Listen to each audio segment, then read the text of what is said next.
여러분 안녕하세요. 2022학년도 7월 전국연합학력평가 고등학교 3학년 해설을 맡은 저는 남궁민입니다. 제 5부를 함께 공부하게 됐습니다. 5부는요, 알다시피 화법과 작문입니다.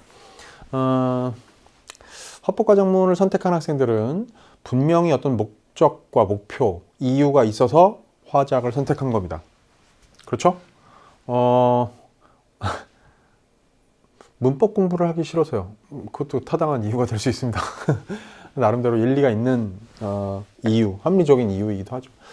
또 그것보다 어떤 사람들은 화작 문제를 푸는데 굉장히 제가 창의적인 전략들을 많이 활용해서 시간을 놀랍게 단축시키는 어떤 그 성과에 제가 중독돼 버렸어요.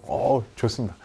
이제 그런 어떤 이유 때문에 화작을 선택하고 그것이 소기의 목적을, 성과를 거두고 소기의 목적을 이루는 그런 광경을 이제 수능에서 결국 우리가 목도하기 위해서 저는 여러분에게 화작의 개념에서도 그렇고 수특에서도 그렇고 수완에서도 그렇고 이런 해설 강에서도 그렇고 여러분들이 어떻게 이런 문제들을 쉽고 빠르게 해결을 할 수 있는가에 대한 이야기를 자꾸 팁을 드리고자 최대한 노력하고 있습니다.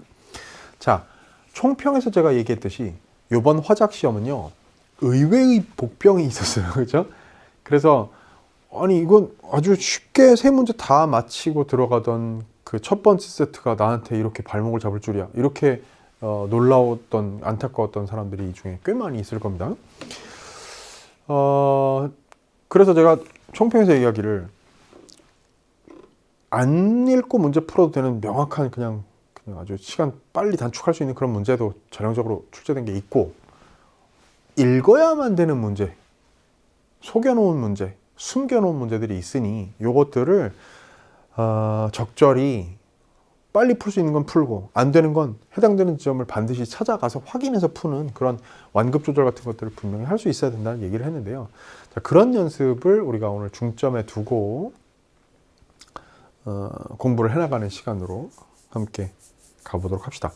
화작은 좀 전에 얘기했던 이유, 목표, 목적, 선택의 이유를 분명히 충족할 수 있는 공부를 해야 되고 실력을 길러 놓아야 됩니다.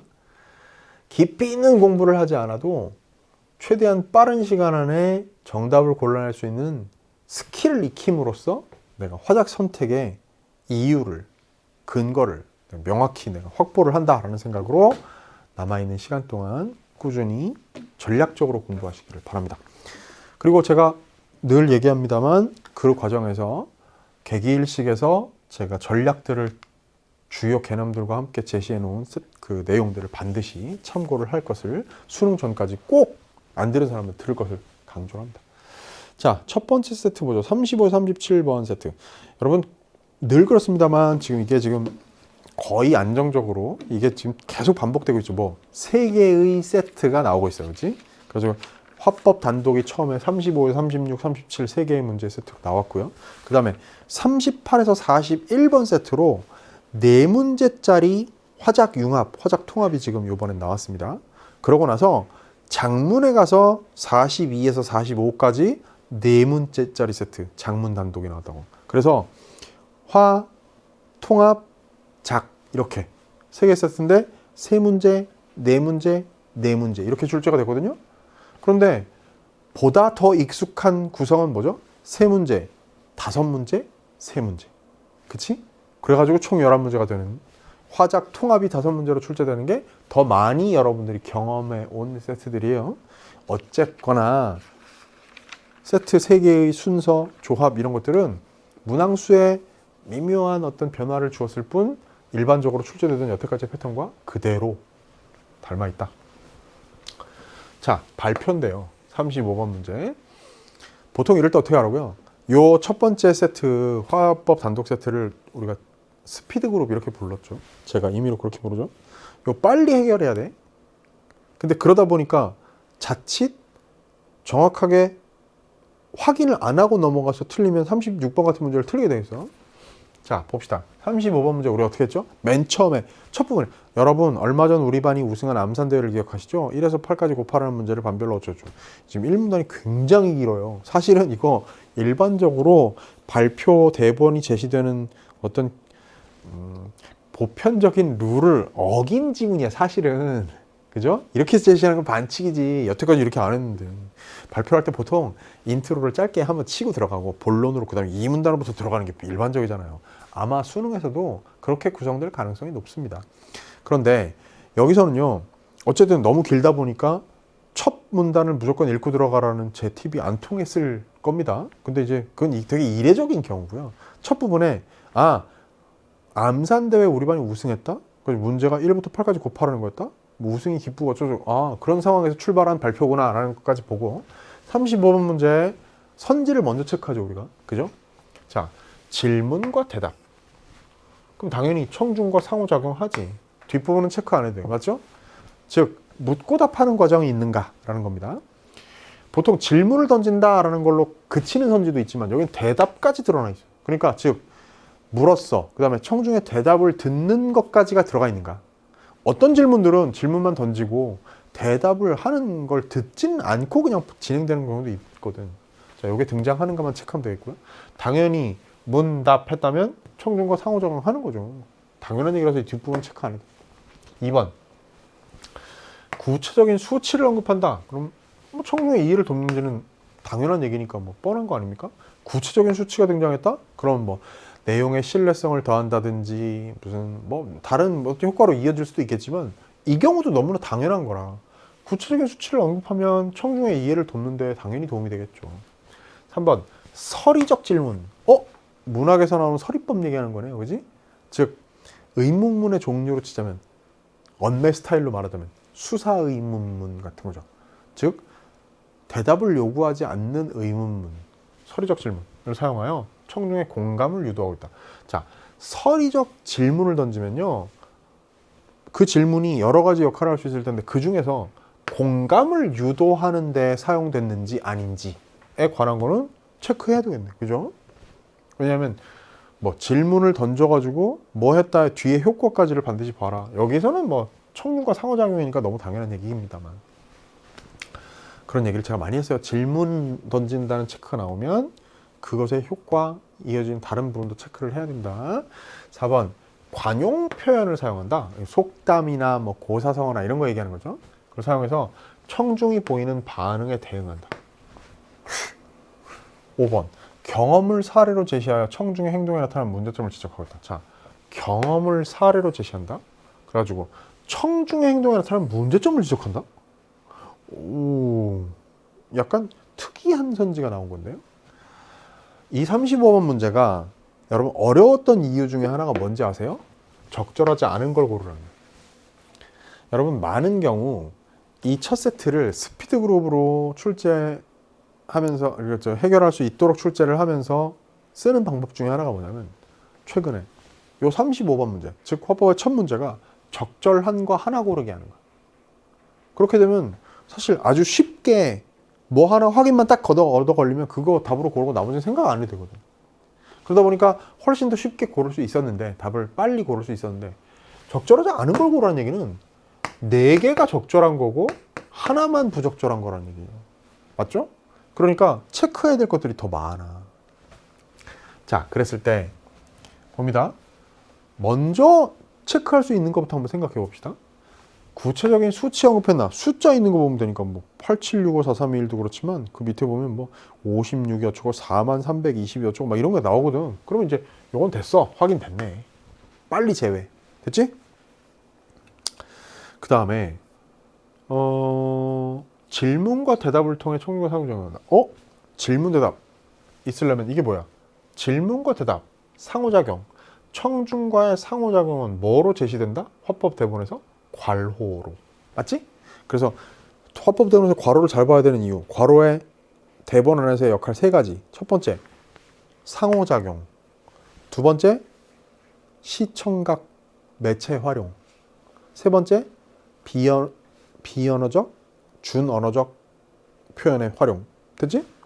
그것들을 3가지를 활용할 때는 괄호가 등장할 수밖에 없으니 그럼 1번 선지는 괄호 있는 데를 빨리 찾는 거야. 봐. 첫 번째 괄호가 위에서부터 여섯째 줄입니까? 일곱째 줄인가? 일곱째 줄이군요. 화면을 보여주며. 그 다음에 몇 줄 내려가면 기준점 효과 있고 대답을 듣고 네 그렇습니다. 됐네. 질문한 다음에 대답을 듣고 네 그렇습니다 왔으면 된 거지. 맞죠? 자, 그러면 이번엔 또 질문 중에서 서리법에 해당되는 질문이 사용됐는가, 그 공감을 유도하는 거 있는가, 물음표를 빨리 찾는다고? 그랬을 때 좀 전에 우리가 언급했던 것, 기준점 효과의 내용이 생각나시나요? 대답을 듣고 네 그렇습니다. 이거는 서리적 질문 아니죠. 그런데 예를 들어 저기 봐봐, 맨 끝에 한번 볼까요? 큰 성과, 단번에 큰 성과를 내려가기보다는 하루하루 조금씩 성장하기 위해 노력해 나가는 것이 좋지 않을까요? 이게 뭐야? 서리적 질문. 그래가지고 공감을 유도하는 거. 그죠? 조금씩 성장해 나가는 게 좋지 않을까요? 라는 건 청중의 공감을 유도하는 서리적인 질문인 거 맞잖아요. 확인됐네. 됐죠? 이제 4번, 5번 선지가 문제인데, 지금 봐요. 숫자 찾거나 물음표나 괄호 찾는 것 같은 것들은 그래도 그나마 금방 형태적인 차원에서 쉽게 찾아낼 수 있는 지점들을 골라내기가 쉬워. 근데 4번, 5번 선지는요, 관용적 표현, 그 다음에 경험을 사례로 제시한다. 이런 건요, 내용 의존도가 높은 선지. 즉, 있는지를 빨리 읽어봐야 읽고선 찾아내야 되는 그런 선지에 해당된다고.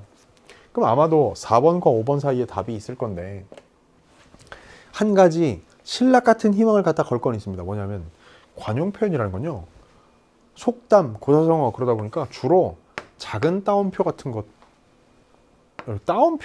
활용할 때가 많아. 시간은 금이라는 말이 있습니다. 그와 같이 어쩌고저쩌고 이런다든지, 이렇게 따옴표. 자, 이렇게 관용 표현을 활용했다는 거, 이런 마크가 있는지를, 이런 표지가 있는지를 찾는 것 도움이 될 수 있다. 다만 그게 없다고 해서 그러면 이게 없으니까 관용 표현이 없네 라고 단언할 수는 없다. 왜냐하면 우리가 뭐 예를 들어 속담 같은 것들을 사용할 때 화법대본에서 반드시 따옴표를 쓰지는 않잖아요. 여러분도 글을 쓸 때 어떻습니까? 속담을 인용할 때는 반드시 따옴표를 씁니까? 아니죠. 예를 들면 좀 전에 예를 들어 시간이 금이라는 말이 있듯이 할 때 따옴표 안 쓴다고. 안 쓸 때도 많단 말이죠. 그러니까 그렇다면 이것은 쉽게 따옴표만으로 단정할 수는 없다. 다만 요런 하나의 표지를 찾는 것도 여러분이 그 정보상 알고 있는 방법이긴 해야 되니까, 나중에 쓸모가 있을지 모르니까 얘기했던 겁니다. 근데 생각해봐요. 그러면 관용 표현이라는 게 사실 쭈르륵 이 내용이 어떻습니까? 자, 암산대회에서 우리 반이 1등을 했어. 근데 보니까 의문점이 생겼거든? 왜 우리가 수학 잘 하지도 못하는 반인데 암산대회에서 1등을 했지? 보니까 문제가 다른 반 어떤 반들은 1 곱하기 2 곱하기 3 곱하기 4 곱하기 5 곱하기 이렇게 돼 있는데 우리는 8 곱하기 7 곱하기 이렇게 순서가 돼 있더란 말이야. 그러니까 빨리 5초 안에 모든 학생들이 답을 내고 그거 평균으로 제일 근사치에 가까운 반을 1등으로 주니까 1 곱하기 2 곱하기 3 곱하기로 했던 반보다는 8 곱하기 7 곱하기 6 곱하기로 갔던 문제가 제시됐던 반이 더 큰 값을 부르게 돼 있단 말이지. 그러다 보니까 우리 반한테 좀 유리했다는 거예요. 그렇다는 사실을 알게 됐다는 거예요. 그러면서 기준점 효과에 관한 얘기를 하고 있는 게 이 지문의 내용입니다. 자, 근데 거기 1문단 끝에 가니까 반 분위기에 제가 괜히 찬물을 끼얹게 된 것 같아 미안한 마음이 드네요. 분위기에 찬물을 끼얹다. 이게 관용 표현인 거야. 그래가지고 4번 곤란할 수 있습니다. 다만 요건 아까 얘기했다시피 이렇게 1, 2, 3번처럼 쉽게 금방 표지에 의해서 튀어나오는 건 아니라 빨리 찾아 읽어봐야 된다. 경험을 사례로 제시했다 하는 것은요, 경험을 사례로 제시했다는 것은 그 위에 1문단 처음에 얘기했던 그 암산 대회 같은 것도 저기에 해당될 수 있어요. 문제는. 근데 청중의 행동에 나타난 문제점을 지적했다? 그런 건 없거든? 그죠? 읽어봐도 그렇고 처음에 언급했던 그 암산 대회 것도 그래서 우리가 곱하기 하는 행동에서 어떤 문제점이 있다는 걸 지적하는 내용은 아니니까 답을 5번으로 골라야 된다. 자, 요 문제 벌써 화작이 만만치 않을 것이라는 사인을 주는 문제였다. 왜? 적절하지 않은 거 고르라고 했고, 이렇게 티가 금방 나는 선지들 말고도 경합선지 2개를 이렇게 내용 의존도가 높은 선지를 배치한 것만 해도 불친절하고 약간 까칠한 화작이 시작될 것을 예고한 문제였다. 36번 갑니다. 앞에서 제가 총평에서 언급했던 이 36번 문제, 아마 화작에서 틀린 학생들이 가장 많았을 이 문제요. 봅시다. 다음은 발표자가 위 발표에 반영한 발표 계획이다. 맨날 나오는 문제거든, 사실 문제 유형만으로는. 자, 35, 36, 37은요. 문제 유형만으로는 거의 매번 재탕 반복되고 있는 문제 유형들이야. 이것도 마찬가지죠. 발표 계획을 맨날 제시하고선 그래서 거기에 들어간 내용, 제시된 내용 그거 확인하게 하는 문제.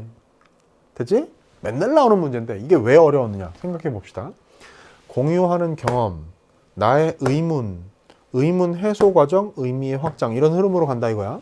그랬을 때 여기에 기억이 봅니다. 즉 공유하는 경험에 해당되는 거죠. 청중이 암산대회에 대한 기억을 구체적으로 떠올릴 수 있도록 대회 규칙을 언급하자 그랬는데요. 거기에 규칙이 있는지 없는지 같은 걸, 이게 사실 그렇잖아. 이런 지문 독해는요. 그냥 빨리 읽어나가면 돼. 속독을 하면 된다 말하자면. 꼼꼼하게 읽을 필요는 없다는 거예요. 무슨 얘기냐? 비문학 독서 지문 읽듯이 정보 하나하나에 집착하지 말고 내용이 어떻게 흘러가는지 담화의 구조를, 흐름을 보는 게 더 중요한 지문이 바로 이 지문이에요. 화작 지문이라는 거죠. 즉, 봐봐. 그럼 봐봐. 자, 암산대회 기억하시죠? 이런 문제였어요. 근데 거기에 처음에 초부분에 이런 문제였어요 하는 게, 이런 대회였어요 하는 게 1부터 8까지 곱하는 문제를 5초 동안 풀게 하고 평균이 가까운 반이 이렇게. 이게 뭐야? 대회 규칙을 언급한 거 맞죠? 됐네. 1번 합격. 됐지? 2번 갑니다. 나의 의문 그랬는데 니은 암산대회 계산식을 화면에 제시하여. 그러면 이제 보세요. 화면에 제시했다는 거는 괄호를 찾아가면 돼요. 괄호. 화면을 보여주며 그게 딱 있네요. 그지? 7번째 줄에. 자, 제시하여 내가 의문을 가지게 된 이유를 설명하자 그랬어요. 봅시다. 이게 지금 답이 2번인데 요 2번이 답이 안 보였던 이유가 뭔지 아세요? 거기에 후루룩 읽으면서 이렇게 생각했던 거야. 의문이 들기 시작했습니다. 어쩌고저쩌고. 이게 지금 이런 얘기하고 관련이 있으니까. 그럼 지금 봐. 화면에 제시하여 계산식을 8, 7, 6, 5, 4, 3, 2, 1 그거를 곱하기 한 걸 화면에다가 실제로 제시된 게 그건 맞는 것 같아. 그러니까 계산식을 화면에 제시한 건 맞다고요. 그리고 의문을 가졌다는 것도 언급된 게 나왔으니까 2번은 당연히 맞는 얘기라고 생각한 거야. 근데 보세요. 속지 말아야 될 게 화작에서 함정이 이런 걸로 판다는 걸 알아둬야 되는 게 뭐냐면, 의문을 가졌다는 것은 지문에 나왔는데 가지게 된 이유인지 아닌지는 팩트 체크를 해야 돼. 자, 보세요. 거기 뭐라고 했는가 하면, 저는 우승 소식이 기쁘면서도 평소 수학을 어려워하는 우리 반이 암산 실력만큼은 정말 뛰어난지 의문이 들기도 했습니다. 그러다 며칠 전 한 가지 사실을 알게 되었습니다. 계산식이 우리 반 것과 다른 반이 달랐습니다. 됐지? 그럼 봐요. 이게 계산식을 화면에 제시한 건 맞는데 의문을 가지게 된 이유를 그걸 통해서 설명한 건 아니란 말이야. 즉, 이상하다라는 의문은 이 계산식의 차이를 알기 이전에, 문제로 제시된 계산식이 어떻게 차이가 났는지를 알기 이전에, 알게 된 정보를 얻게 된 이전에 가졌던 거라고. 이해됐어요? 그러니까 의문을 가지게 된 이유가 아니란 말이야. 그래서 답이 2번이에요. 어렵죠. 어렵습니다. 제한된 시간 안에 앞에서 독서와 문학을 푸느라고 막 정신이 혼미해져 있는 상태에서 2세트, 첫 번째 세트가 35번 문제에서 적절하지 않은 것으로 불친절하게 제시되고 36번처럼 이렇게 미세한 오진수를 만들어서 정답을 고르게 하는 것 굉장히 어려운 문제입니다. 그래서 이 36번 문제는 여러분이 많이 틀렸을 수 있으나 실전에서 수능이 충분히 활용할 만한 이런 함정이기 때문에 함정판 방식을 알아두자. 알면 안 빠진다. 저렇게 생긴 거 함정일 수 있다라는 것을 알면 된다. 됐죠? 3번. 의문이 해소되는 과정인데 근거 제시 디귿, 경험의 적용이 리엘이야. 그럼 봐요. 특정 한문에서 다루는 개념을 근거로 제시할 발표 내용의 타당성을 보자. 개념이라는 게요. 따옴표로 용어 같은 게 제시가 되는 경우가 많잖아요. 거기에 기준점 효과. 지난주 경제 시간에 행동경제학에 대해 배우면서 알게 된 기준점 효과. 그러니까 행동경제학에서 다루는 기준점 효과라는 개념을 근거로 제시해서 타당성을 확보해서 맞네 딩동댕 됐지? 그 다음에 경험에 적용하는 리을은요. 우리 반과 다른 반 학생들의 사고 과정의 차이가 대회 결과에 끼친 영향을 추측하여 제시하자. 자, 기준점 효과를 가지고 그럼 봐봐. 그 다음에 대답을 듣고 이후에 1에서 8까지 곱하면 근데 4320인데 근데 뭐 앞에서부터 곱한 것과 뒤에서부터 곱하고 큰 수부터 곱한 것과 작은 수부터 곱한 그 차이에 대한 설명을 하는 게 장황하게 나온다고. 그거 다 안 읽어도 그게 다른 문제 1 곱하기 2 곱하기 2로 제시된 문제를 봤던 학생의 사고 과정과 우리 반처럼 8 곱하기 7 곱하기로 제시된 문제를 봤던 사고 과정의 차이가 결과에 끼친 영향을 추측하는 거야. 그래서 아마 우리가 우승할 수 있었을 거다라는 얘기를 자기 의견을 제시하는 거지. 그러니까 여기 리을 자리에 들어갈 수 있겠네요. 자, 의미의 확장 5번 선지는요. 학자의 말을 인용하여 그럼 이제 인용했다는 건 따옴표가 뭐가 있겠죠. 토마스 아퀴나스는 이런 말을 했습니다. 이 문단에 보면 그런 얘기가 있어요. 인간은 변화가 일어나는 과도기에만 행복이나 불행을 느낀다. 그랬죠? 그래서 인용하여 기준점이 판단에 미치는 영향력을 강조합니다. 그게 뭐냐면 거기에서 자신의 현재의 자신의 상태가 행복도를 결정짓는 기준점으로 끊임없이 작용하기 때문에 변화의 순간에만 행복이나 불행을 느낀다는 거예요. 과도기에만. 그러니까 계속해서 현재의 상태가 기준점으로 작용을 하니까 그것보다 더 개선되어야만 행복을 느끼고 그것보다 나빠지면 불행을 느끼고 이렇게 돼버린다는 거죠. 변화가 없는 상태, 현 상태가 그대로 지속되면 행복하지도 않고 불행하지도 않다는 거예요. 그러니까 모든 걸 다 가졌어. 근데 그 상태에서 현재 상태가 그런 상태야. 그러면 더 가져서 행복함이 느껴지거나 덜 가져서 빼앗김으로써 혹은 잃어버림으로써 불행해지는 것 이 말고는 현 상태가 아주 많은 걸 가지고 있음에도 불구하고 이 상태가 유지가 되면 행복하다고 못 느낀다는 거예요. 그래서 지향해야 할 삶의 방향을 제안한다고요. 마지막에서 단번에 큰 성과를 누리기보다 내려가기보다 하루하루 조금씩 성장이나 노력하는 것. 그게 삶의 방향이죠. 지향해야 할 삶의 방향. 5번은 맞습니다. 자, 36번 대단히 어려운 문제였다. 여러분들이 쉽게 풀지 못할 그런 문제다. 왜? 함정을 교묘하게 파놨다. 라는 얘기입니다. 37번도요. 심지어 아니 이거 고떠문 아닙니까? 고향을 떠난 문제. 이 문제도요. 조금 상대적으로 조금 어려울 수 있었어. 봅니다. 자, 학생 1을 볼게요. 등산을 처음 시작하면서 나의 약한 체력으로 지리산을 오르는 건 무리라고 생각했는데 지난 주말에 동네 뒷산의 정상을 받고 나니 어쩌면 지리산도 오를 수 있겠구나 싶더라고. 그럼 봐요. 학생 1은 기준점으로부터 변화량이 행복을 위해 중요하다는 말이 자신의 경험과 부합하지 않는다고 생각합니다. 이게 무슨 얘기예요? 아니 지리산? 저걸 어떻게 올라? 이랬는데 동네 뒷산 올라가고 나니까 기준점이 조금 바뀌었잖아. 그러니까 할만한데 라고 했어. 그럼 이게 지금 경험과 부합하지 않는다고 생각한다는 건 말이 안 되는 거 아니에요? 오히려 그 반대에 가깝죠. 학생 2는요. 판사같이 중요한 결정을 내려하는 사람들이 자신도 모르는 사이에 어떤 기준점에 의해 영향을 받아서 공정하지 않은 판결을 하게 된다면 큰일 나겠는걸 이랬어요. 판사의 결정에 기준점 효과가 작용하지 않을 때 재판의 공정성을 확보하기 어려울 수 있음을. 이게 무슨 얘기야? 기준점 효과가 작용을 해버리게 되면 공정하지 않게 되겠다고 예상한 건데 이게 말도 안 되는 얘기 아닙니까? 반대로 생각한 거지. 그래서 저기 분석한 거지. 학생 3은 자신의 현재 상태만 기준점으로 작용하는 것은 아닌 것 같아. 시험에서 내가 목표한 점수를 받지 못했을 때 낙담했던 걸 생각해보면 미래의 목표가 기준점이 될 수도 있잖아. 그러니까 현재 상태만 기준점이 되는 게 아니라 미래의 목표도 기준점이 될 수도 있다는 얘기예요. 그럼 봐. 목표 달성을 위해서는 현재의 자신의 상태보다 미래의 목표를 기준으로 삼는 것이 옳다고 판단하는 건 아니라 이것만이 아니라 이것도 기준점으로 작용할 수가 있을 거다라는 거지. 뭐 이거를 기준점으로 삼는 게 옳다고까지 얘기한 건 아니잖아요. 3번 틀렸고 4번. 그래서 3번 같은 주의해야 됩니다.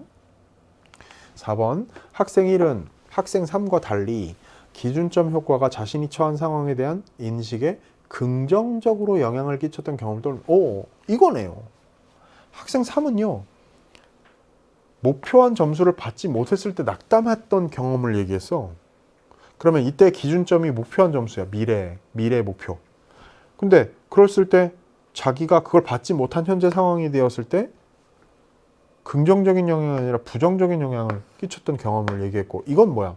동네 뒷산이 기준점이 되니까 지리산도 오를 수 있겠구나 싶은 마음이 드는 긍정적인 영향을 주었던 거. 답이 4번이네.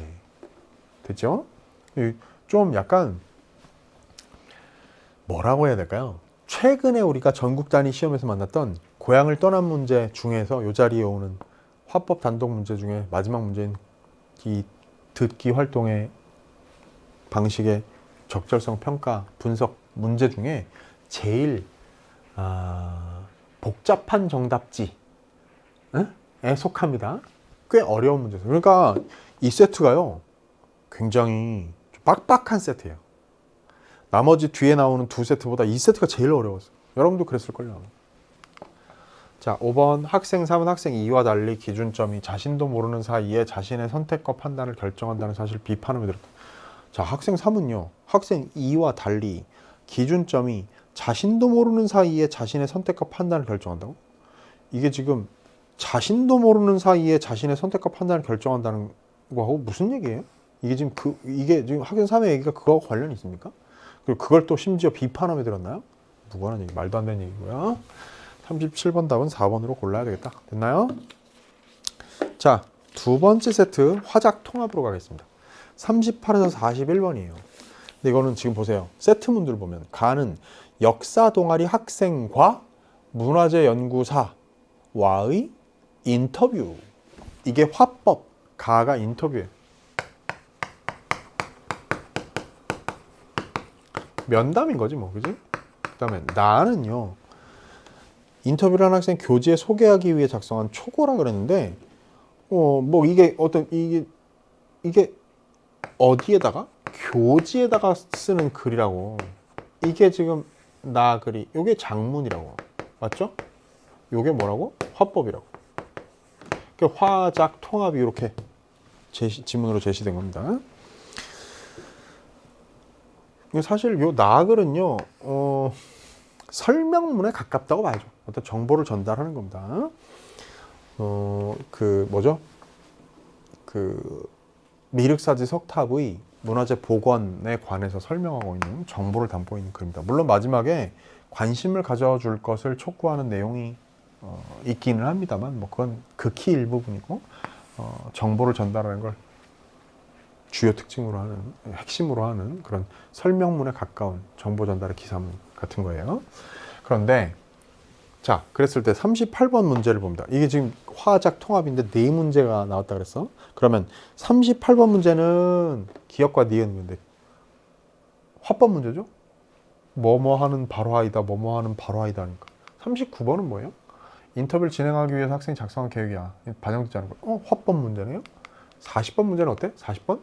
글을 쓰기 위해 떠올린 생각, 나에서. 그러면 나에 이런 얘기가 반영되어 있느냐 아니냐를 확인하는 장문 문제. 41번. 자, 요거 초고의 마지막 문단을 이렇게 수정했다? 장문 문제. 그러니까 화법 둘, 장문 둘 이렇게 해가지고 네 문제짜리 복합 세트를 만든 거네. 그죠? 됐어? 자, 봅니다. 사실 기억과 니은에 대한 설명 가장 적절한 거 하나 고르라는 38번 문제 같은 건요. 사실은 안 읽고 그 해당 부분만 봐도 답은 나와요. 왜? 볼까? 한번 보자. 이제 사실 인트로 처음에 읽어야 되지. 안녕하세요. 얼마 전 저희 동아리에서 미륵사지를 견학한 후 석탑 복원에 대해 궁금증이 생겨서 인터뷰를 요청하게 됐습니다. 감사합니다. 반갑습니다. 그럼 뭔지 설명해 주시겠어요? 이렇게 가는구나. 됐죠? 근데 거기서 기억 보세요. 얼마 전 석탑을 견학했다고 하셨는데 혹시 복원이 끝나지 않은 것처럼 보이지는 않았나요? 라고 연구사가 학생한테 질문을 던졌어요. 그게 기억이야. 그 다음에 니은 봅니다. 방금 전에 새로운 석재를 복원에 사용했다고 얘기했죠? 그럼 자기가 했던 말을 다시 언급한 거지. 그 얘기에 입대어서 뭔가를 얘기를 끌어나가기 위한 거 아니겠어요? 그럼 봐요. 기억이라는 게 뭐였어요? 거기에 얼마 전 석탑을 견학했다고 하셨는데 혹시 복원이 끝나지 않은 것처럼 보이진 않았나요? 라고 했으니까 상대 의도를 확인한다. 말도 안 되는 거죠. 학생이 무슨 의도를 가지고 있는지를 확인하는 질문이에요, 이게? 자, 흥미를 유발하기 위한 발화일 수는 있어. 그치? 이건 가능성이 있다. 자, 상대방의 경험을 상기시키는 바로 맞네. 그렇게 보이진 않았나요? 가서 봤다고 했는데. 그 다음에 내용의 이해 여부를 묻는, 내가 한 말을 이해했나요를 묻는 그런 발언은 아니잖아, 기억은. 그죠? 그 다음에 상대방의 말에 호응하며 관심을 표현하는 발언 아니고요. 그치? 그러면 요거 딱 맞고요. 요것도 가능하기는 한 상황입니다. 니은 볼까요? 방금 전에 새로운 석재를 복원에 사용했다고 얘기했지요? 그랬어요. 그러면 그게 상대방의 발언을 요약하여 정리하는 거 아니지? 자기가 했던 말에 대한 재언급인데 자신의 요구를 상대방에게 전하는 것도 당연히 아니고요. 그 다음에 자신이 그러니까 자, 아까 요건 가능하다고 했지만 요런 그 맥락상 만약에 그 뒷받침이 된다면 요거는 가능하다고 했지만 여기서는 사실은 아닌 거긴 하고, 근데 니은에 대한 설명이 완전히 틀리니까 답이 될 수가 없는 거예요, 2번은. 근데 3번 볼까요? 니은은 자신이 언급한 내용, 아까 제가 그렇게 말했죠? 를 상대방에게 환기시키는 발언이다. 맞는 얘기네. 그럼 답이 3번이네. 맞잖아요. 그죠? 그러니까 이런 식의 문제는 사실은 다 읽어보고 풀지 않아도 금방 풀리는 문제의 유형이긴 합니다. 자, 니은이 상대방에게 추가적인 정보를 요구하는 거 아니고요. 의견 차이를 탐색한다. 말도 안 됩니다. 지금 이런 선지에서요. 지금 뭐 그럴듯하게 뭐 말을 막 만들어 놓느라고 무슨 뭐 의견 차이를 탐색한다. 뭐 호응하며 관심을 표현한다. 뭐 그지? 추가적인 정보를 요구한다. 뭐 이런 말들을 자꾸 만들어 선지에다 구성했습니다만 실제로는 다 5개 선지 오지선다일 수밖에 없지. 만들기 힘들고 어렵다고 해서 삼지선다가 될 수는 없는 거 아니야. 어떤 한 문제만. 그래서 그냥 만드는 애, 자리 채우는 애들이지 그냥 적절한 거 하나뿐이에요. 뭐 이건 아주 쉽게 그냥 정답으로 바로 달려갈 수 있는 문제입니다. 그러니까 봐봐.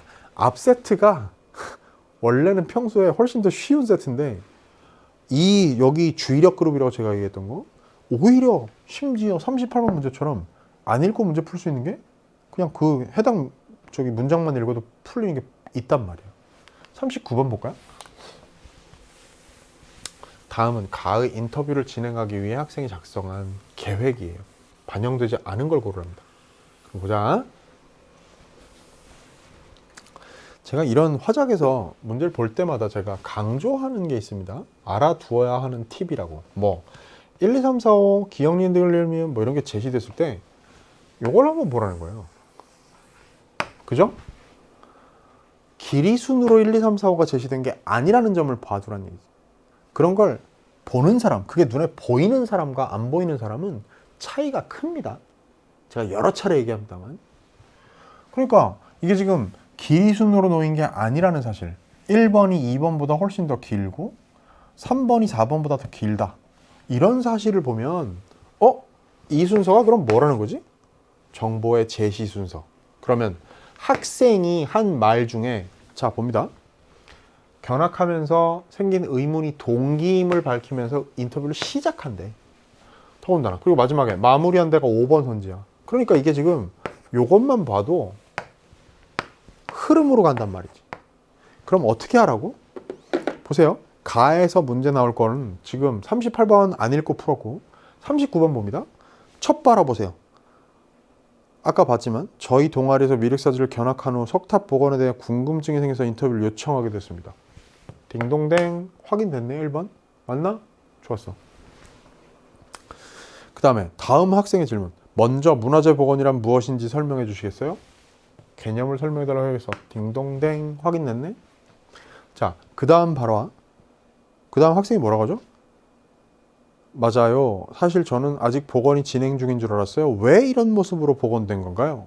그때 뭐라고 설명하겠죠? 그렇군요. 지켜야 할 원칙은 뭐가 있을까요? 그때 설명하겠죠? 어떤 전통기법이 사용됐나요? 뭐 설명하겠죠? 더 말씀해 주실 것이 있나요? 뭐라고 그러나? 얼마나 걸렸나요? 뭐 얘기.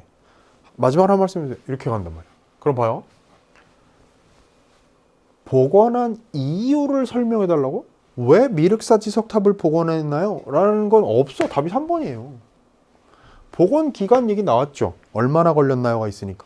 됐네? 그 다음에 마지막으로 하고 싶은 말씀 해달라면서 마무리한다? 확인됐잖아, 마지막에. 그러니까 훑어내려가면서 차례대로 제가 그런 얘기 많이 했습니다. 함께 공부한 사람들 기억나시죠? 그리고 이번 세트를 푸는 데 있어서 그 전략을 적용한 사람들 정말 칭찬받아야 돼. 뭐냐면 이렇게 지금 주로 묻는 사람이 있고 답하는 사람이 있는 거 아니에요? 이렇게 뭔가를 끌고 나가는 이런 인터뷰처럼 말이지. 묻고 누군가는 좀 더 길게 대답하고 짧게 묻고 대답하고 그 물음에 의해서 이게 진행되는 이런 식의 발언은 묻는 사람, 진행하는 사람, 리드하는 사람 그 사람의 발언을 분석을 우선 하라니까요. 이렇게 문제로 나온다. 그럼 내용 흐름이 지금 디테일이 연구사가 대답한 어떤 전통 기법을 썼는지 얼마나 걸렸는지 뭐 왜 그렇게 그런 모습으로 보고했는지 이런 거 디테일 아직 몰라도 이 문제는 적어도 풀린다는 얘기 아셨죠? 이제 우리한테 이런 모험을 했을 때 약간 위험한 건 유일한 가능성은 뭐냐면 39번까지는 좋았어. 즉 가를 가지고 만든 두 문제는 안 읽고도 쉽게 풀었단 말이지. 다 안 읽어도 됐지? 그런데 40번, 41번을 갔더니 작문 문제를 풀면서 가를 바탕으로 나를 쓸 때 이러면서 가에 나왔던 내용을 읽어봐야만 선지 판단이 가능한 문제가 만약에 나온다면 그때는 아닐 수도 있고 만약에 그렇다면 그때 가서 가를 읽으면 돼. 됐죠? 자, 40번 봅니다. 가를 바탕으로 나를 쓸 때 학생이 글을 쓰기 위해 떠올린 생각을 적절하다는 거죠. 그러면 나에 대한 문제야. 작문 문제죠, 이게 지금. 그럼 나를 봤을 때요. 선지를 한번 볼까? 이것도 선지를 보고 지문을 빠르게 훑어보는 게 훨씬 더 유리합니다. 자, 문제 구성을 보세요. 40번 문제 이거는 전체적으로 글 내부의 내용들 중에 적절하지 않은 거니까 이것도 얼마나 난도를 조금 끌어올린 거냐. 4개가 이 지문 안에서 확인해야 되는 선지들이야. 확인 안 되는 게 정답지 하나고. 조금 다소 번거로운 문제인데요. 자, 그거 해야 돼. 41번은 어때요? 부분적인 문제거든. 마지막 문단 before after만 보면 되는 거예요. 따라서 이건 지엽적인 문제라 결국 봐요. 그럼 40번 문제 하나에 달려있어. 뭐가 달려있지? 40번 문제에 가를 다시 회귀해서 읽어볼 필요가 있는가 없는가가 40번 문제에 달려있어. 봅시다. 문화재가 우리 역사를 담고 있는 자산이라고 들었는데 미륵사지 석탑이 가진 역사적 가치를 구체적으로 밝혀야겠어. 자, 핵심은 뭐지? 미륵사지 석탑이 가진 역사적 가치지. 오케이? 이게 있는지를 보면 되는 거야. 미륵사지 석탑을 다시 쌓아 올릴 때 3D 스캐닝을 활용했다고 들었는데 3D 스캐닝 기술의 원리를 밝혀 설명하겠다. 이게 있는지를 보는 거야. 3번 미륵사지 석탑을 원형의 모습으로는 복원할 수 없었다고 들었는데 문화재 복원의 이념을 담은 기록을 인용했는지를 보는 거야. 요게 핵심이지? 4번 미륵사지 석탑이 특정 시기의 모습으로 복원된 것이라고 들었는데 복원된 모습을 담은 시각적인 이미지를 찾아서 보여줘야 됐다. 요게 핵심이죠? 근데 얘는 이미 이건 사실 죽은 선지죠. 왜? 이미 적절하지 않은 걸 고르라고 할 때 답이 될 수가 없어. 적절하니까. 왜? 한눈에 봐도 사진이 딱 보이는데? 그죠? 그게 복원된 그 미륵사지 석탑의 모습이에요.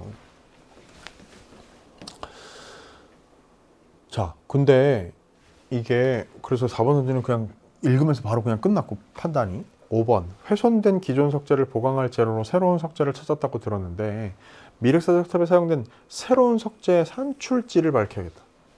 됐죠? 그럼 이제 우리는 판단 끝났습니다. 견적이 끝났어. 무슨 얘기냐면 여기에 가를 바탕으로 라고 했지만 이거는 가나를 엮기 위해서 인위적인 어떤 임의의 장치를 설정한 것일 뿐 가의 역할이 이 문제에서 하는 역할이라는 건 뭐뭐라고 들었는데 만 해당되는 거야. 요거 갖다 걸려고 언급한 거지. 즉 무슨 얘기야? 자, 다시 잘 들어보세요. 이 문제에서 가를 검토 안 했더니 연구사가 한 적이 없는 얘기를 선지에다가 여기다가 요 부분 앞부분 앞절 쪽에다 집어넣어서 그걸 부적절 진술로 만들어 정답으로 삼는 그런 식의 문제가 아니란 얘기야. 이 문제는. 이해됐어요? 솔직히 그렇게 됐을 수도 있잖아요. 가능성이 0%라고 할 수는 없지만 대단히 그거는 좀 비겁한 방식의 정통적이 아닌 방식의 출제예요. 그래서 전국 단위 시험에서 그런 거 잘 안 내. 그런 방식은. 즉, 이 문제는 딱 본 순간 가의 역할이 이 문제에 끼친 것은 요 앞에 뭐뭐라고 들었는데 라는 형식적인 장치를 갖다 건 것일 뿐이다. 결국 이 문제에서 답을 고르는 건 여기 밑줄 그은 요 표시들, 요게 이 지문 안에 담겨 있는지를 확인하는 것. 더군다나 4번은 이미 읽으면서 검토 사진 보고서 끝났으니까 4개만 확인하면 되겠다. 그럼 된 거예요. 그리고 41번 문제는 마지막 한 문단 before after니까 결국 가는 아까 우리가 봤다시피 안 읽어도 되는 거지.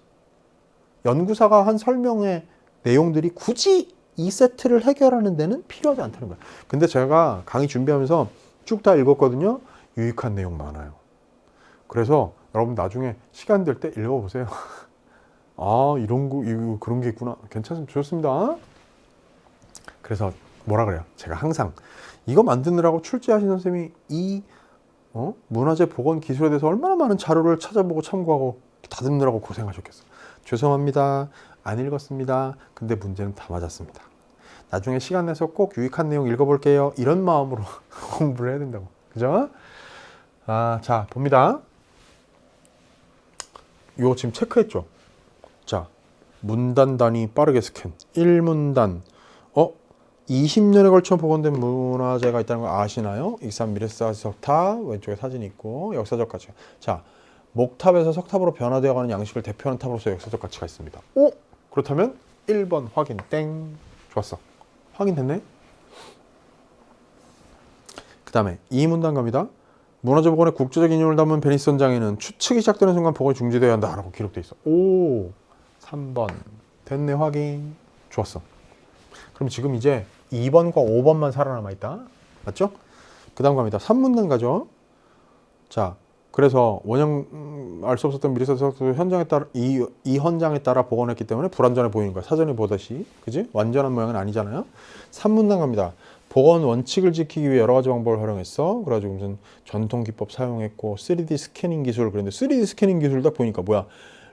물체 레이저를 쏘아 돌아오는 시간을 거리로 환산하여 3차원 형상 정보를 취득하는 방식인 3D 스캐닝 기술. 좋아. 그럼 여기에 3D 스캐닝 기술의 원리를 밝혀 설명해 놓은 것도 확인됐네. 그럼 답이 5번. 자, 새로운 석재 산출지는 안 나와 있어. 왜? 새로운 석재가 어디 있어? 3문단에 보면 훼손된 기존 석재와 유사한 석재를 찾아냈고 정을 사용해 수작업으로 다듬는 전통 기법을 활용했다. 근데 어디에서 찾았다는 건 안 나와 있어요. 맞지? 그래서 답을 5번으로 골라낼 수가 있다. 오케이? 되게 중요한 얘기를 했습니다. 가의 역할이 어디까지인지 빨리 견적을 내서 38, 39가 그냥 통째로 안 읽고 돌파를 할 수 있다면 그걸 하는 사람의 시간 절약은 어마어마한 거예요. 안 그래요? 지금 핵심이 두 가지입니다. 38번 기억 니은만 보고 39번에서 이렇게 들쭉날쭉하다는 것을 보고선 정보 제시 순서구나를 알아채서 학생의 질문 어떻게 이어지는가를 가지고 3번 답을 빨리 골라내는 것. 그 다음에 불안해서 가를 읽었어야 되지 않을까? 라는 것을 40번, 41번을 보면서 불필요하구나. 나만 가지고도 40번 문제 풀리고 41번은 더군다나 지엽적인 한 문단에만 국한되는 문제구나. 이걸 알면 끝나는 거야, 게임은. 이런 눈이 있는 사람과 없는 사람은요, 하늘과 땅 차이라는 얘기죠. 이해되셨죠? 자, 그럼 41번 이제 지엽적인 문제 갑니다. 다음은 나를 쓴 학생이 교지 편집 부장에게 보낸 이메일의 일부이다. A에 들어갈 내용 가장 적절한 것은 그렇습니다. 자, 이런 문제 형식들을 자주 만나고 있죠, 요새. 보내주신 검토 의견 중 뭐 해달라는 말을 고려해 초과의 마지막 문단을 아래와 같이 수정했습니다. 그러면 이제 마지막 문단, 지문에 있는 5문단이 before, 이게 after야. 맞지? 그러면 이제 마지막 문단만 보겠습니다. 이렇게 before, after에 해당되는 문단은 보통 마지막 문단인데 많이 그럴 경우에 문장 단위로 비교하라 그랬어. 자, 문화재 복원의 원칙을 지켰더라도 미흡한 점이 있을 수 있기에 후대 복원을 보완할 수 있도록 그 과정을 보고서로 남기기도 합니다. 였던 게 사라지고 없네. 그러고 나서 첫 문장 어떻게 했어요? 미륵사지석탑은 문화재 복원이 어떻게 이루어지는지를 보여줄 뿐만 아니라 문화재 복원의 원칙을 지키기 위해 노력한 사례로 의미가 있습니다. 까지 왔어. 그러면 봐. 이게 지금 뭐가 삭제되고 뭐가 추가됐는지를 잘 봐야 되는 거죠. before after에서 변화가 눈치가 채졌습니다. 보였습니다. 그 다음에 문제는 보세요. 거기에 두 번째 문장 보게. 문화재는 우리의 역사를 담고 있는 자산이므로 더 많은 사람들이 문화재 복원에 관심을 가져주셨으면 좋겠습니다. 문화재는 우리의 역사를 담고 있는 자산이므로 더 많은 사람들이 문화재 복원에 관심을 가져주셨으면 좋겠습니다. 요거는 됐어. 맞지? before after가 똑같아. 즉 날려버린, 사라져버린 건 뭘 삭제한 것인지, 생긴 건 뭐가 추가된 것인지를 그것만 가지고 답을 내는 거야. 답이 2번이죠. 문화재 복원 과정을 보고서로 작성하는 이유. 왜? 후대에 보관할 수 있도록 그 과정을 보고서로 남기기도 한다고 했던 그 갑자기 보고서로 남기는 얘기 굳이 여기에 왜 필요하겠어? 보고서로 그 복원 과정을 남기는 이유, 그걸 삭제해버려서 필요하지 않으니까. 그러고선 그 다음 또 뭐? 미륵사지 석탑 복원의 의의죠. 이게 뭐? 어떻게 이루어지는지를 보여줄 뿐만 아니라 또 원칙을 지키기 위해 노력한 사례로 의미가 있는 거니까 그 의의에 대한 걸 추가했다. 뭘 삭제하고 뭘 추가했다. 뭐가 before에서 없어졌고 뭐가 after에서 나타났다를 가지고 정답지 2번을 고르는 거예요. 자, 이 세트가 우리에게 알려준 중요한 스킬, 가를 읽느라고 힘 뺄 필요가 전혀 없는 세트라는 걸 알아채는 이런 게 여러분들의 전략이 되어야 된다. 그 제가 맨날 얘기하잖아요. 화작은 얍삽한 문제풀이를 할 수 있는 사람과 없는 사람의 차이다. 결국엔. 그죠? 최대한 얍삽해지자. 나보다 더 얍삽해져라. 이런 얘기를 제가 많이 하는 거 아닙니까?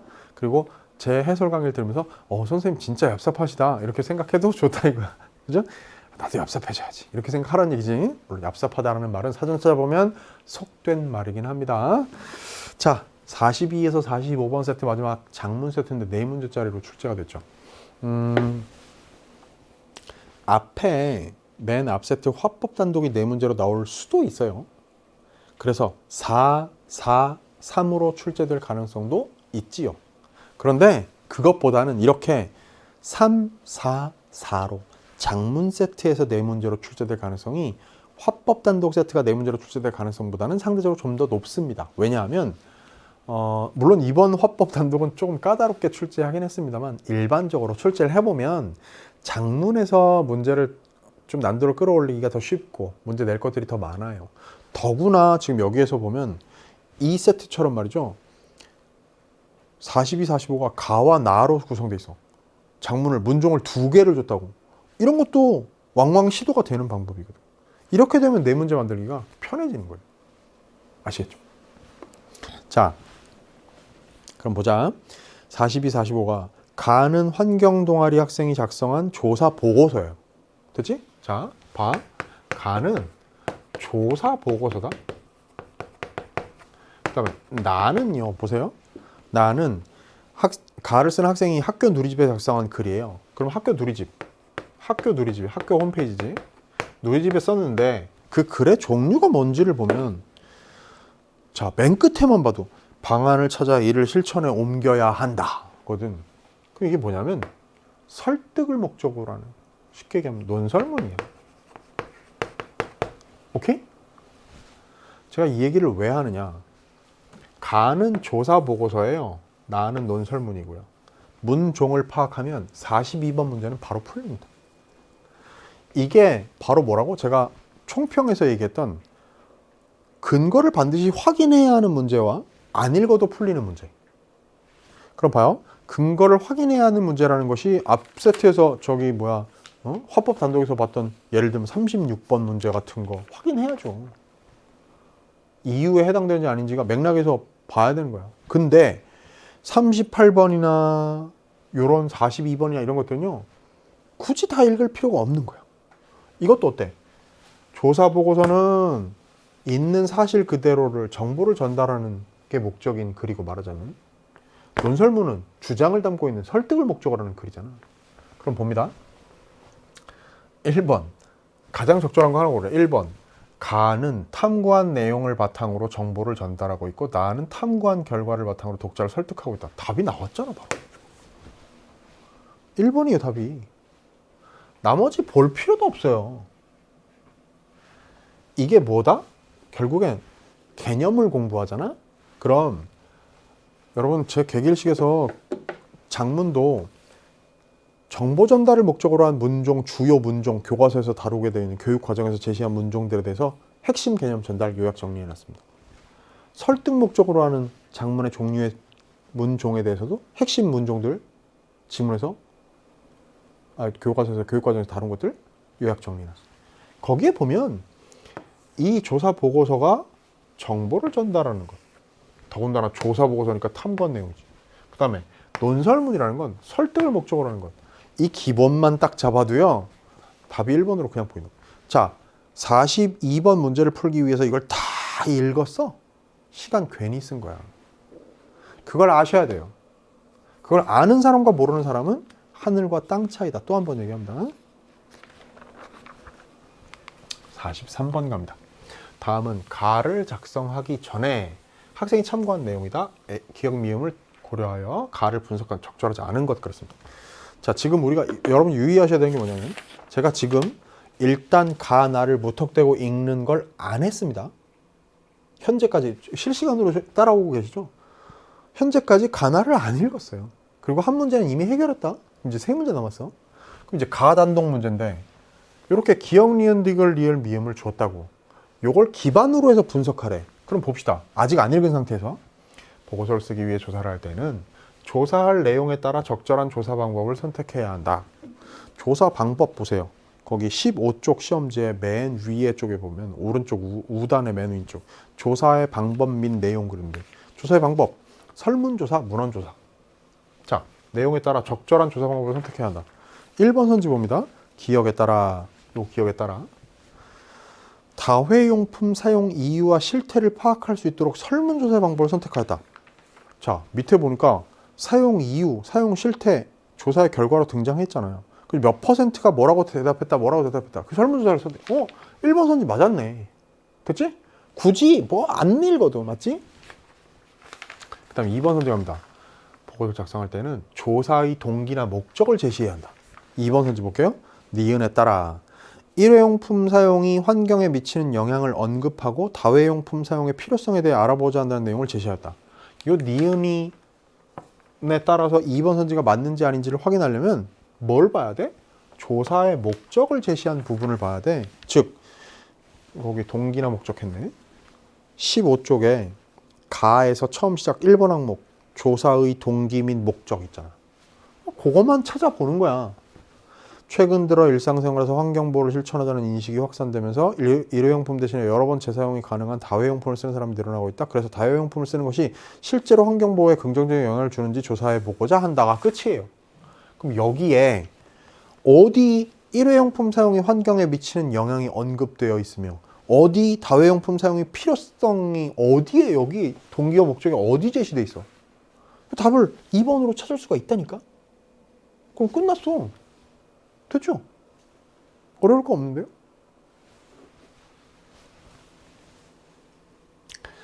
자, 그렇게 하니까 지금 봐요.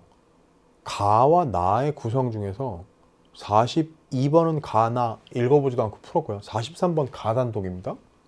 해결했어. 그 다음에 44, 45번 문두를 보세요. 나를 보호하는데 나의 A에 들어갈 내용이래.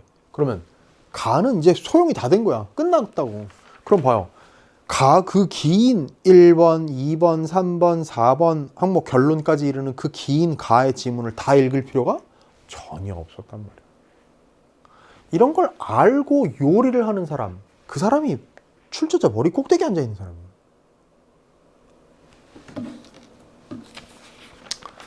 자, 이미 답은 나왔습니다만 2번 선지로 답을 골라야 됩니다만 나머지 디귿, 리을, 미음과 관련된 3, 4, 5 선지도 한번 봅시다. 조사한 내용은 항목화하여 정리하면 좋다 했는데 디귿에 따라 다회용품의 사용 이유, 실태, 권장 사용 기준으로 항목을 설정할 내용 제시다. 그렇지.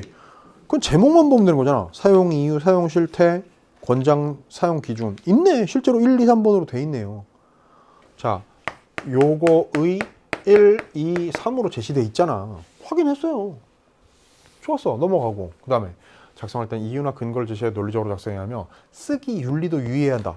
4번 선지 볼까? 리을에 따라 근거로 제시한 다회용품의 권장 사용 기준. 그럼 아까 뭐야? 여기 항목화된 것 중에서 3의 3 항목을 찾아가면 되겠네. 권장 사용 기준. 거기에 김 네모 샘샘 환경연구소 동글동글 연구소 어쩌고저쩌고 있잖아. 그러면 거기에 자료의 출처를 밝혔다. 4번 선지 딩동댕. 오케이? 됐죠? 그 다음에 미음 어디 있어? 결론에서는 그럼 결론 보면 되겠네요. 조사 결과를 간결하게 요약하거나. 자, 미음에 따라 현재 다용품 사용과 관련된 문제점에 대한 조사 결과를 요약하였다. 그렇지. 거기 요약 결론. 결론 부분에 요약했지. 자, 이번 조사를 통해 이런 거 일정 횟수 이상 사용해야만 긍정적인 효과를 영향을 줄 수 있다는 걸 알게 될 수 있었다. 그러나 현재 자 권장 사용 기준에 못 미치게 사용하는 사람 많다. 그 다음 또 여러 개 사두고 쓰지 않는 사람도 많다. 나는 텀블러를 써. 그럼 텀블러가 집에 100개야. 그럼 소용도 없는 거야. 그죠? 그리고 텀블러 사가지고 3번 쓰고 난 새 텀블러 가져겠다. 버려. 그러면 텀블러 하나 만드는 게 종이컵 하나 만드는 것보다 훨씬 더 많은 이산화탄소 배출하죠. 환경오염 심할 거예요. 자원의 낭비가 크다고. 그러면 여러 번 사용해야 되고 여러 개 안 쓰는 게 있으면 소용도 없고 이 두 가지를 얘기를 한 거라. 요약적으로 제시한 거 맞지? 5번 선지도 다 했어요. 됐지? 자, 43번 문제를 해결했단 말이야.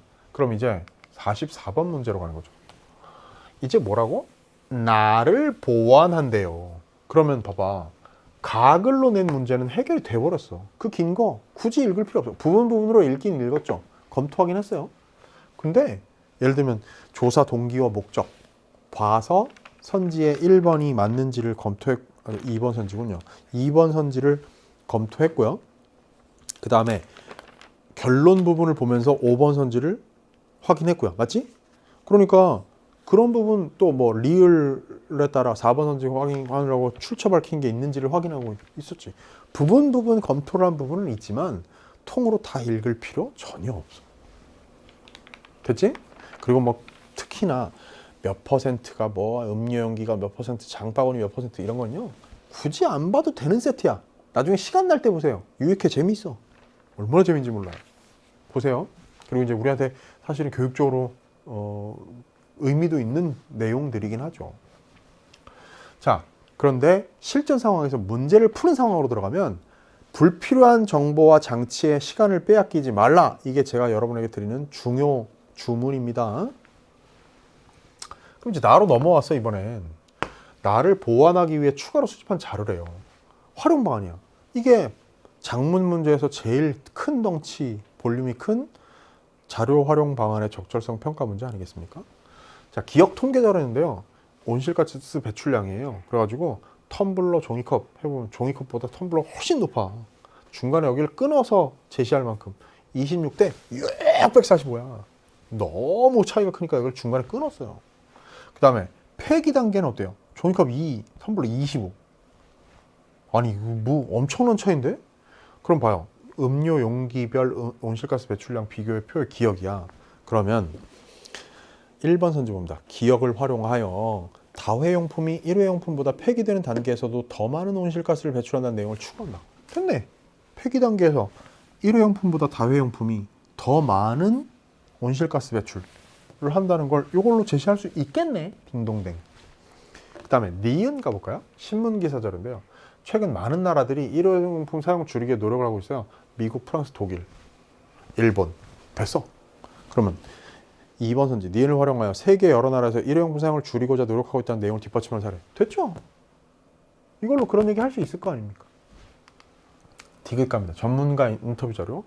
일회용품 대신 다회용품을 사용할 경우 사용 횟수가 늘수록 온실가스 배출 감소 효과가 증대됩니다. 그러니까 아까 얘기했죠? 텀블러를 쓴다. 5번 쓰고 버리는 게 아니라 500번을 써야 효과가 있다는 얘기야. 쉽게 얘기하면. 텀블러는 180회 이상 사용할 때 온실가스 배출량이 일회용 컵보다 11.9배 줄어들고 720회 이상 사용할 때 33.5배가량 줄어듭니다. 그러니까 많이 사용할수록 온실가스 배출량을 줄이는데 도움이 된다 이거지. 최근에는 폐자원을 활용해 다회용품을 제작하는 움직임도 늘고 있습니다. 사용 횟수에 관한 얘기 먼저 한번 나오고요. 그다음 뒷부분은 뭐야? 폐자원 활용해서 다회용품 만드는 움직임. 이 좀 두 가지 얘기를 하고 있는 겁니다. 한 예로 헌현수막이나 버려진 옷 등의 폐자원을 활용해 제작한 에코백은 폐자원을 폐기할 때 발생하는 온실가스 배출량을 줄일 수 있어 환경 친화적입니다. 여러분 본 적 있죠? 왜? 이렇게 현수막 같은 거 벌어지는 거 잘라가지고 그거 재단해가지고 에코백 만든다고. 모양도 의외로 예쁘고요.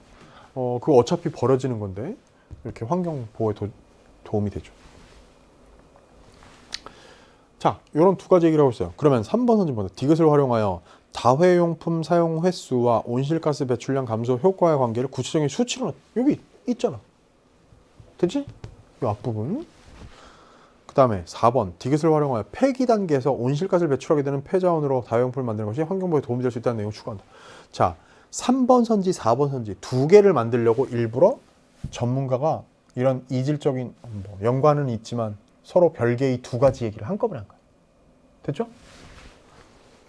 5번 갑니다. 니은과 디귿을 활용하여. 그러면 디귿은 이거고요. 니은은 뭐였어? 이거야. 일회용품 줄이기 위한 다른 나라의 노력이야. 근데 그걸 니은 디귿을 가지고 일회용품 사용을 줄이는 것이 폐자원을 활용한 다회용품 생산에 도움이 될 수 있다는 내용을 추가한다. 말도 안 되는 얘기지. 왜? 일회용품 사용 줄이는 게 이제 다른 나라의 사례가 여기 나와 있는데 그걸 슬쩍 걸면서 요걸 줄이면 요 디귿에서 요걸 가져오는 거야. 폐자원을 활용한 다회용품 만드는데 도움이 된다? 둘 사이에 논리적인 연관관계가 있어요? 없지, 전혀. 말도 안 되는 얘기잖아요. 답이 5번이죠. 그럼 봐봐. 우리 이런 생각을 하게 된다. 제가 이 문제를 만날 때마다 이렇게 얘기합니다. 일단 무턱대고 나 안 읽은 상태에서 지금 우린 갔다고. 답이 나와야 안 나와요? 나오지. 왜? 이 문제 내의 내적인 자체의 논리로 답이 도출돼 버려. 니은 디귿으로는 그런 말을 할 수가 없으니까. 논리적 결함으로 답이 그냥 나와버린단 말이야. 5번 선지가 가지고 있는 논리적 결함으로. 그러면 아직까지 우린 나를 안 읽었다고. 됐어요? 그럼 보자. 최대한 지문을 무턱대고 읽는 걸 안 하는 걸로 우리가 가고 있는 거 아시죠? 자, 45번 하나 남았습니다. 보기에 선생님이 조언을 고려할 때 나의 A에 들어갈 내용을 가장 적절한 것은. 자, 조건에 따른 표현하기 문제를 냈는데 약간 쉽게 냈습니다. 어떻게? 보고서 결론은 문제점이 두 가지로 정리되어 있는데, 자, 보고서 결론을 보란 얘기야. 가의 결론 부분, 아까 우리가 사실은 43번 문제의 5번 선지를 판단하기 위해서 봤던 부분이다. 근데 거기에 두 가지 문제점이 제시가 돼 있어. 뭐라고? 아까 우리 봤죠. 다회용품 텀블러를 몇 번 쓰고 버려버리는 거. 두 번째, 텀블러가 되게 많은 거. 안 쓰는 텀블러가 많은 거. 그죠? 정리되어 있는데, 그런데 이 글, 이거 이제 나야. 나 글에서는 해결 방안이 하나만 제시돼 있어. 그러니까 하나 더 추가하자. 이게 조건이라고. 그러니까 일반적으로 조건에 따른 표현하기 문제보다 훨씬 더 단순하게 문제를 낸 거예요. 내용 조건 하나 준 거죠. 됐지?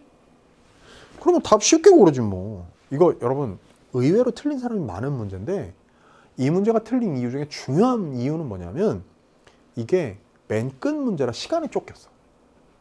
맞아요, 선생님. 제가 그랬어요. 사실 시간을 충분히 주면요 어려울 게 하나도 없는 문제예요. 자, 봐. 이 글에서 A가 있는 3문단을 봅니다. 나에서. 그런데 보고서 설문조사 결과 다회용품 권장 사용 기준보다 적게 사용하는 것과 여러 개를 구매하여 보관만 하는 것이 문제점으로 나타났다 했잖아. 심지어 이 문제의 경우 3문단을 읽으면 그 위에 결론 부분, 가의 결론을 안 읽어도 돼. 이 안에 포함되어 있으니까. 됐지? 자, 이 3문단 안에서 두 가지를 지적을 해놓고, 그러므로 우선 사람들이 다회용품 권장 사용 횟수를 알고 그 이상 사용할 수 있도록 다양한 매체를 통해 적극적으로 홍보할 필요가 있다 하고 끝나면 두 가지 문제점 가운데 하나에 대한 해결책만 제시된 거니까 A에다가 한 가지 더 추가하란 얘기야. 그러면 하나 더 추가하다. 그러면 그게 무엇에 대한 해결책이어야 돼? 다회용품이 여러 개 있는데 안 쓰는 게 여러 개야.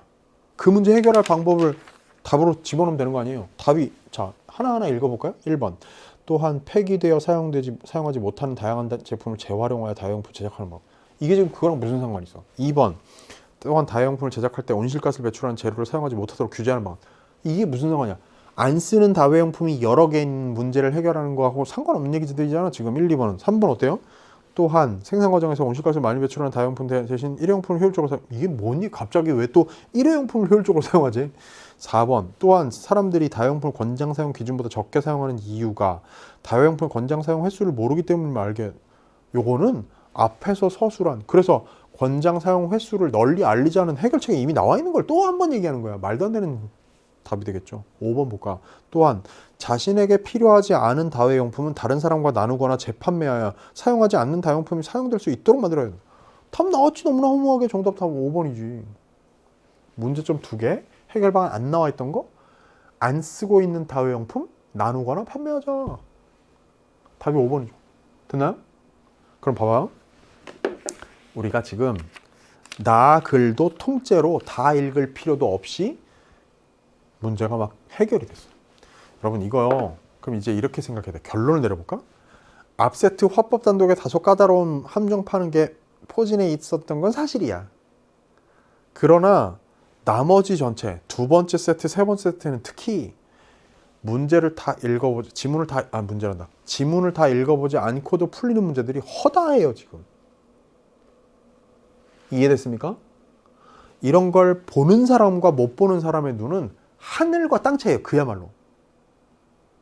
이제 이쯤 되면 피부로 그게 느껴지시죠? 아, 시간 사용의 측면에 있어서 그런 사람과 아닌 사람은 하늘과 땅 차이고. 그래서 왜 제가 설명하는 화법과 작문 각각을 어떻게 해결해야 되는지 논리적이고 전략적인 사고를 해야 되는 그런 방법, 그리고 어떻게 그 문제들을 해결해야 되는지 그것들의 노하우를 자꾸 단단하게 다져놓고 최대한 전략적으로 자기가 얍삽하게 풀어내는 연습을 전략적으로 해야 되는, 기능을 습득해야 되는 이유를 이제 처절히 깨달을 때가 됐단 말이지. 왜? 시간을 단축해야 하니까. 정답만 골라내야 되니까. 됐죠? 자, 화작 이번 1시간도 왜 맞고 왜 틀렸는지 해설지에 있는 것 같은 것들 반복하는 얘기는 전 안 합니다. 내공을 쌓는 시간이 되었으려고 저는 확신합니다. 함께 열심히 공부해서 수능 보는 그날까지 철저하게 끝까지 함께 열심히 공부하기로 하고요. 해설 강의로 치면 저는 이제 9월 모평 해설 강의에서 또 문학과 화작으로 여러분과 만나기로 하겠습니다. 자, 고생 많았고요. 자기의 실력을 다지고 단점을 보완하는 뜨거운 여름을 보낼 것을 함께 약속하도록 합시다. 고생 많았습니다. 안녕.